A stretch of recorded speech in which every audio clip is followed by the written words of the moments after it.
So this is my Stir by Cory main tank, and I had two of these sponge filters stacked on top of each other to make one big giant sponge, and was running it for a little while hoping to get it seeded to move into the grow out tank. And as you can see, this is where the two halves press together. There's a good bit of penetration of gunk into the sponge, so I'm hoping that means it's seeded. So I've taken the top half out and moved it, and I thought I'd better leave this bit in here running. So there's now that sponge filter, that one, another one further back there, and this, and I also added that hang on back, because you can never have too many filters. Plus there's so many little fish in here now, I really needed more surface area. Well, I don't know if I needed it, but I wanted it.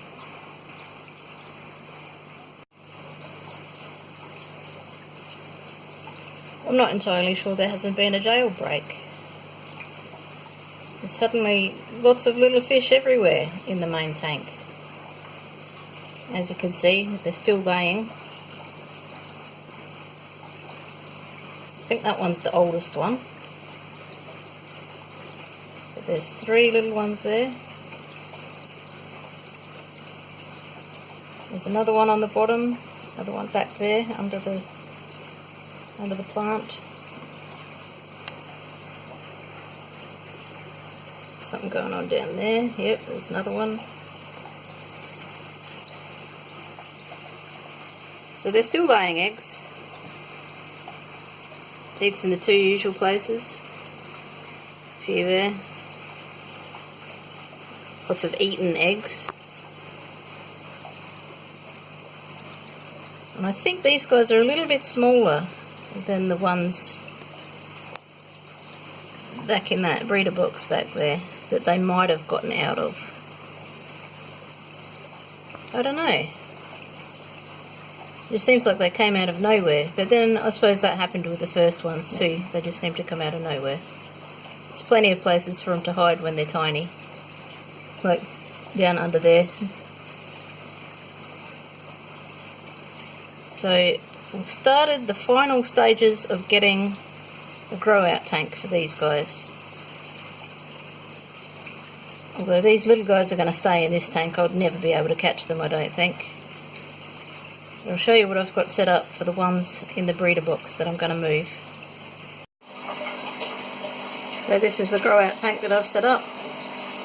It's a pretty standard 15-gallon tank, which I'm running at about half height, just to give them less distance to go to the surface. I've got a thermometer, the other half of that sponge filter that I was talking about, that heater that arrived today at the back. Put a few parrot's feather plants in just because I had some trimmings. I thought that they would work in here since they seem to grow anywhere. A few little bits of terracotta plant pot for them to hide in. There's that big ceramic cave that none of my other fish like, but it provides a pretty good shadow at the back there, so if they really want to get into the dark, they can. There's a few little pebbles so that it doesn't seem quite so sparse. And I'll just set up this ceramic media bubbler with a sponge on the bottom. I don't know if that'll help, but you know, better than just a sponge, I guess. And I've dosed this tank with about 1 part per million of ammonia, and I'm going to test it tomorrow to see if it's gone, and if the ammonia is gone, that's good enough for me. These little fish that I'm going to be putting in are tiny. I don't think that they're going to make too much of a heap of waste in here, and I'll be water changing it fairly often anyway. Of course, I'll test for nitrite and everything else too, and hopefully I can prove that this is cycled enough to put fish in. If not, I'll dose it again and see what happens. But pretty soon now, those little guys are going to be out of jail and have their own tank. This is the third breeder box in the other room. I think last time I tried to take a video of here, my camera overheated. But it's working properly today for some reason. Battery isn't flat, I guess. So these are the fry that resulted from the 80 eggs that got laid and the 40 that I actually kept. That's the size they are now. They're pretty tiny, but they're taking micro worms. I'll just put some worms in now for them. Oh, what a mess. And I'm just trying them on some, what is that brand? North something, ground up Antarctic krill. Whoops, it looks like they got some big worms as well. I hope that's not too big for them to eat. There are a couple of bigger fish in here, whether they were from older eggs that I picked up that hatched sooner, I'm not sure. So the bigger fish can eat the worms. Oh, here we go, it's freezing up again. Well, you get the idea. They're coping alright.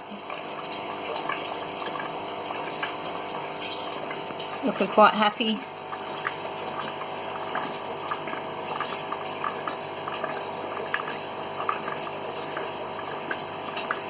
Here's one of the bigger ones.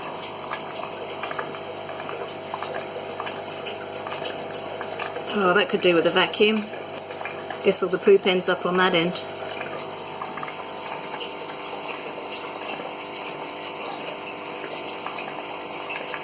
No, there's something about this room. My camera doesn't like it.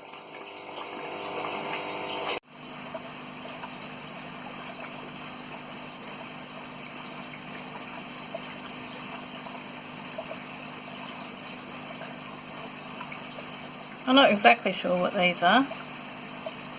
Not Hydra, because they're too small and they don't grow and they don't have tentacles. But they're absolutely infesting this little breeder box. That's just on the inside of the plastic. Now let me show you what they look like at big scale. I'll take the lens off here.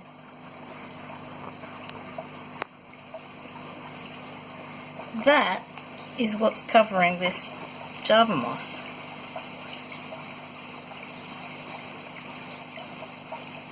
For a long time I thought this was just collecting debris, but they've gotten big enough that they're very, very well defined.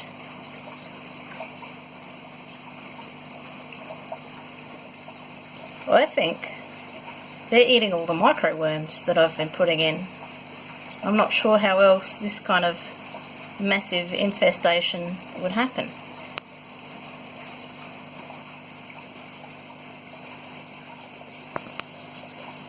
Doesn't seem to bother the fish at all, or the shrimps. It just looks awful.